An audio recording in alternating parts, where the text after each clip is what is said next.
I hate to break it to y'all. Loosely. I'm not a journalist. I'm a commentator, a host, and a broadcaster. And a great one. Same. Thank you. Low is a troll. And Don't diminish, a commentator. don't diminish my shit. Because you're a troll. You're and the a biggest. blogger, You're the biggest a troll. blogger who. And I'm a journalist. I have a journalism degree. Yes. I had a journalistic But he job. doesn't I journal. don't write You don't now, journal. But I'm a journalist. Yeah, but you I can don't. call myself a journalist. You don't journal. No, you went to journalism school. So this is what And my happened. He's an degree- actual journalist. Yes, and I had a journalistic job. It's Rap Life Review, man. What's going on, everybody? We are here. Low and Nadeska and Ebro gathered around. We want to, I think first we want to say rest in peace to our brother Clark Kent, whom we all loved, and who contributed so much to hip hop since being Dana Dane's DJ in the late 80s and making amazing records like Cashmere Thoughts and Brooklyn's Finest. Some would say we don't have Jay-Z without Clark Kent. I think that would be a true statement. Yeah, everybody can say that. Because he was the guy that was like, nah, bro, you got to rap, bro. Yeah. You got to no, you're good at this. And Hov was like, I'm getting this money. I'm outside getting this one rap. Like, what are you talking about? It feels like he was still that person, like in different versions for a lot of people as he moved through his career and his life. I know a lot of people in this building who have close relationships with him and always felt he was someone they could reach out to for advice and for mentorship. So I think till the very end, he was that person. We did a ton of radio shows here at Apple Music with Clark Kent, and shout to the whole radio team who on Saturday, I believe it was Saturday we got the news. Friday. Or Friday. Yeah. Saturday, we blocked out, multiple hours dedicated to Clark Kent's radio show, and Sunday, and it was like all day. Yeah. Nah, Clark was a, very close friend. Called me his little brother. Just was very inspirational, very just fun to be around, very charismatic, just always had jokes, but always would tell you stories about what he's been through, what he learned, what he wanted us to be as far as personalities, DJs, artists, people in the culture. That one shook me up. Yeah.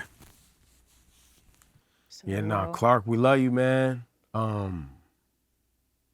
And to your family, your wife, and your amazing children, and just the whole team, man. Sorely missed. And, I think it's public information now that the passing is tied to colon cancer, which he had been battling for 3 years. Yeah.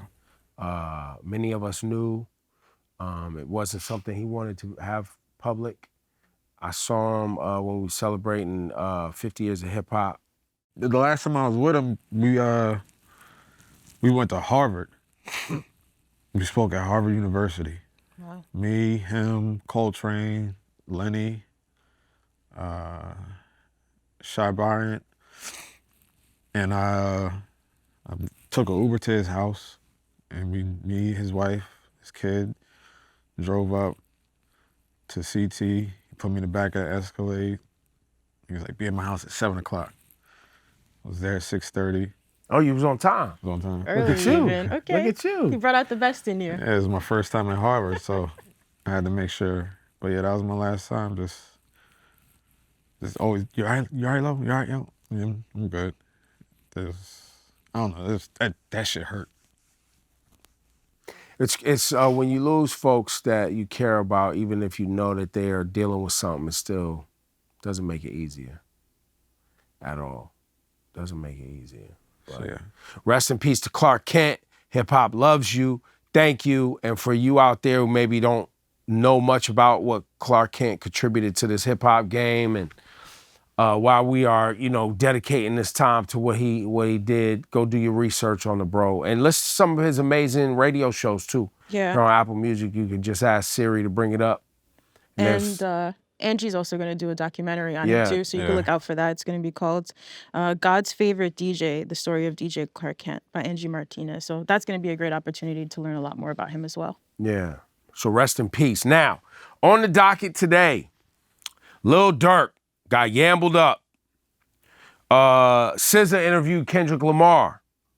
Tyler, the Creator, CHROMAKOPIA is out. Now, big fan, highly invested in CHROMAKOPIA. Got t-shirts, I done bought all type of stuff. I love what Tyler does. I love what he brings to hip hop. I love everything about CHROMAKOPIA, the whole rollout, everything. And I love that he put it out on a Monday. Me too. And I love why he put it out on Monday. What was the official reasoning? I saw a piece floating around the internet, but we had heard maybe over a year ago, I think he was talking to Nardwuar. Yeah. I think it was. Yeah. And he was talking about how, you know, he wanted to bring back albums dropping on Tuesdays because people have the week to like really lean in, and that's when people are in their cars and going to school and going to work. Yep. And dropping on Friday is kind of like passive listening, right? Because people are kind of doing other things and kind of distracted from the music. Right. And music is one of those, you know, things that we always use as a utility, right? Like music fits with your workout, music fits with your commute, music fits with so many things that you actively participate in that, like, on a weekend when you're just kind of lounging back, are you really leaning in? I also think for the type of music Tyler creates, which is usually energetic, it's usually something that requires you to lean into it. It's not a passive experience. Sure. You got lyrics you got to break down, you got visuals, you got all these different samples, how he produces records.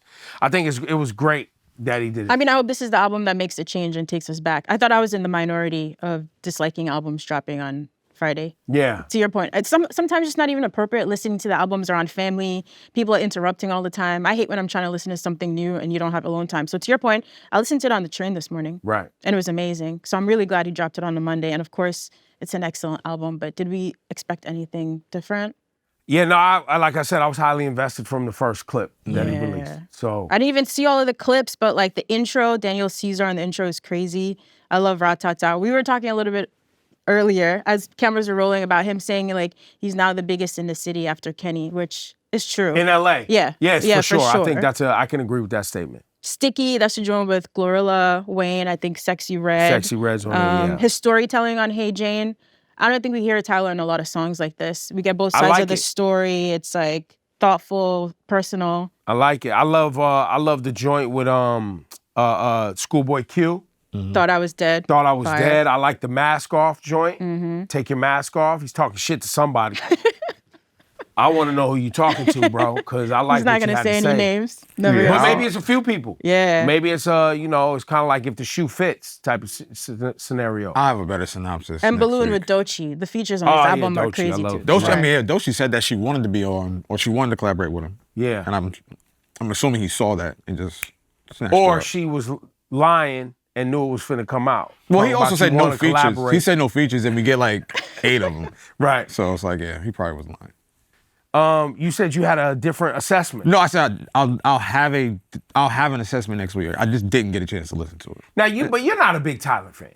No, I'm not. But I loved the joint. But you like what he's doing. Yeah, and I love the joint with him and Drama. Right. Which is what I said, when it came out. But he's the type of person I want to sit and really listen to and digest it and hear all the things you were talking about earlier about the chords and the melodies and the singing and the actual rapping. So I'm not going to sit there and brush through it. He's not an artist you brush through. No. Yeah. So I want to really, really sit and appreciate what he's doing. Because the way he rolled this out, like, there's a lot of care. He just did the release concert last night at the new stadium in LA. Right. So, like, there's a lot of care and love into this project. So I want to give it that respect. I think, artists like Uzi Vert, Tyler, Doechii, even what Glorilla's doing. Yeah. There's a lot of reasons to be excited about where hip hop is right now and where it's going, and hip hop's in great hands. So I think for me, it's always like I might not be a fan of how you're communicating or making art or whatever it is. It may not be something I'm completely invested in. Right.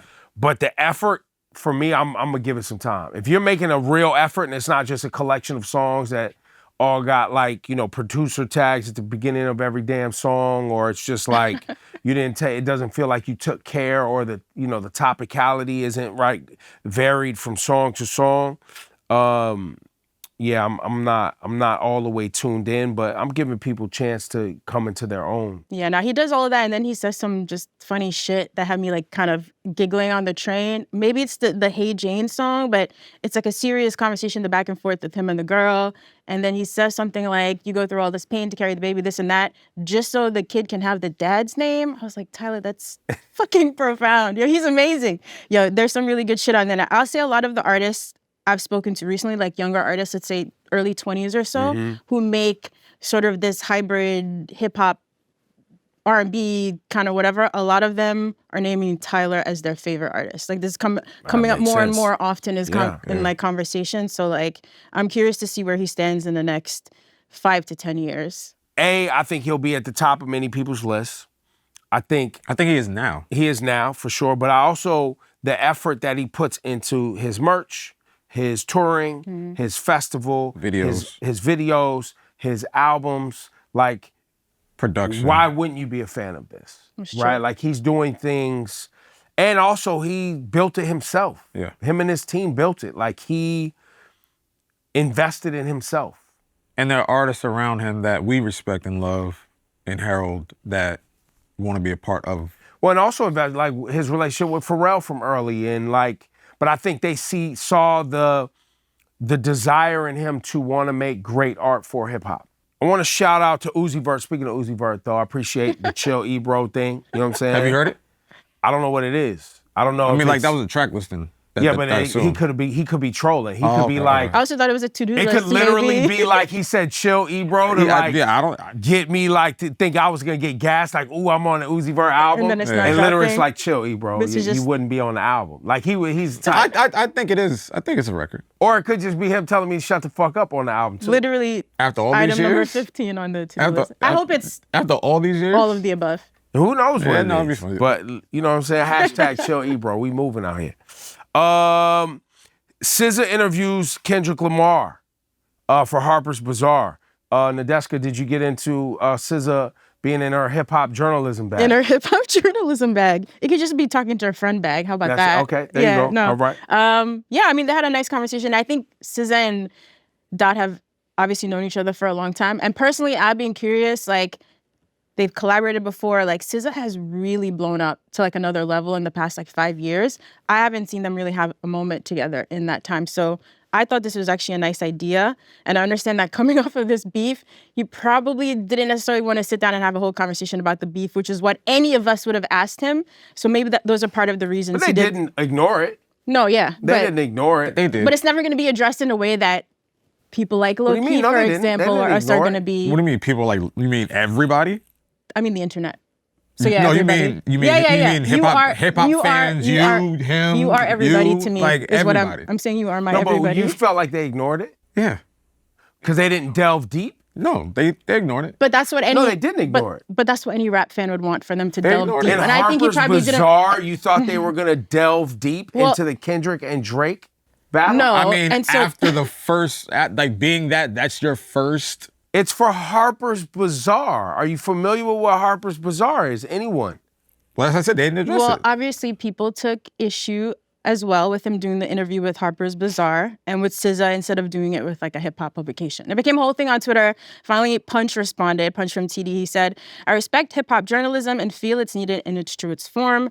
It helps keep the culture alive, but it's only a few real ones left. Most of you guys are trash, just my opinion. That's why artists don't want to talk to you." So, of course, people had strong feelings about that as well. I'm going to share some of the responses, and then we could talk a little bit more about it. So Craig, who writes for Vulture, which is New York Magazine, responded and said, you know, if artists care, they would be doing something about it, and yet I see my colleagues struggling for gigs while artists gas up people who add nothing to the culture but speculation and nonsense, or fishing magazines, anybody who was there when their shit started, which is a concern we've heard a lot. Yeah. I supported you from the ground up, and now you're doing it with a different outlet. That's right. He also went on to say they're not coming to the real ones, they go where the views are, and et cetera. And I have one more. This one is from Philip Lewis at HuffPost. He said, "We should define our terms," and this is really important for context in the conversation.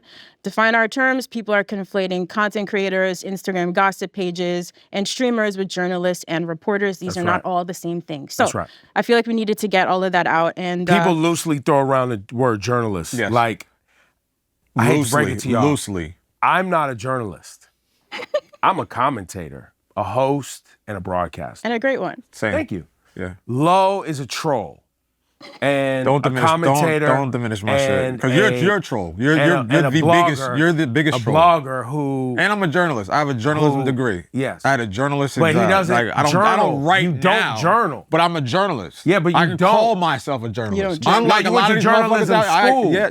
So this is what And my happens. He's degree- an actual journalist. Yes, and I had a journalistic job. I wrote for a living. I mean, not anymore. Not anymore. So yes, I could call myself a But journalist. she's a journalist. Yes, she is. Actively. Yeah, but I can call myself a journalist. You can. I can't. You are both trolls, though. I feel like we could agree Yeah, on but that. we weren't talking about me. I had moved on to him. Okay. No, I'm back at you. You're a troll. I mean, this is facts. Okay. So I don't know if Punch, when he said hip hop journalism, if he meant like specifically journalists or he was trying to encompass everybody. Because even Russ. How about this? Are you talking about publications? This is what I challenge. I challenge. I challenge anyone out there to go look at the state of journalism. Period. Okay. It's not good. Magazine, newspaper, it's a struggle life for everyone. It's true. Washington Post lost something like $70-something million in the past year. And so, hip hop's not going to be immune to that issue because people have a problem with journalism in general. Right. Thinking that hip hop would somehow thrive in the midst of the bullshit. In the midst of all of this shit, Okay, so I guess what we're saying is that obviously content creators and Instagram pages and all of these things have certainly risen in the past few years. Journalism has been a little hard in terms of like... Well, you know why? There's People don't want to read, man. We have a reading problem in society, bro. People don't read. They want to watch. They read. They look at a headline. They want to watch a video. Yeah. So first, journalism. People aren't journaling because you motherfuckers don't read. So there's that part. Second part of it is people just want drama and salaciousness, man. And not all people, but many people. But that's where the views are, to Craig's point, right? There's always going to be more views and on a lot of that artists kind of on their promo runs are going to go where the most eyeballs and ear holes are, which is generally around shit that is dramatic and salacious. So that's where we are, y'all. And I don't disagree with Punch. I don't disagree with the people who are wishing Kendrick sat down and had a real in-depth hip-hop conversation. But I also don't think Kendrick wants to define his whole next chapter around something that he felt the need to engage with because he loves hip-hop so much. Yeah, but I mean, back to Punch's point about hip-hop journalism, like, obviously it's still well and alive in some places, but it's not going to be the form that gets the most views. And also it's different, right? There's not like The Source or anything where we're getting these big cover stories, but there's dope writers like Frazier, who I worked with at Complex. He loves rap, trust me. He writes for GQ right now. I like Craig writing for New York Magazine. So I would love to see like the future of rap journalism be also like rap journalists writing for these big prestige outlets. So doing the Harper's Bazaar interview, SZA's busy and she couldn't do it. Anyway, I think there's growth. And to close on a positive note, Russ shouted us out. He said some positivity. My favorite music journalists, writers, media people I've talked to over the years. So he shouted out people like Rob, me and you, Zane. And then even he was confused, asking if podcasts count for this. There's a lot of confusion about this, but we'll be all right. The stories will be told. Podcasts count for what? In this hip-hop journalism conversation, he asked There's this some great podcasts who do real journalism, and then there's some that just sit around and yell about stuff. But which one are we is the question. We're a mix of both. Yeah. I don't think we've done a greater job as we probably could leaning into full stories. Do you guys want full stories? They don't want that. They don't want that. You mean us here or no, these no, folks? I don't care what you guys think. I'm talking to the audience. Like, what would you guys actually like to see on this show? We get a lot of compliments on like our dynamic and what we cover and how we cover and the colorful commentary we provide. So I think we're doing a pretty good job. Yeah, but I'm curious, besides our colorful commentary, if there are things people would like us to do more of in like a journalism sense, since we're having the conversation. Now, shout out to Megan Thee Stallion on Act 2. Mm-hmm. She put out, I think it's considered a deluxe of the Megan album. G Herbo dropped some more music. Huncho is out. Jaden. That's right, Jaden Smith still out here barring it up. Wiz Khalifa dropped a single. Gucci Mane and Sexyy Red dropped a single. And then there's the Lil Durk story. I want to shout out Lil Durk, his family, and the team. I want to shout out Wallow because, you know, the clip of Wallow begging Durk a year or so ago to not, you know, do anything as it pertains to King Von and that whole situation. As we sit with it now, it's allegations. There's word that there was people wearing a wire, and there's some evidence against Lil Durk. But really, all I have to say on it is, you know, Durk is from a real place where real things happen, and I was hoping that, you know, his story didn't get him caught up in those trappings. And so, you know, let's hope for some positivity here. But the murder for hire allegation is definitely, it's not looking good today.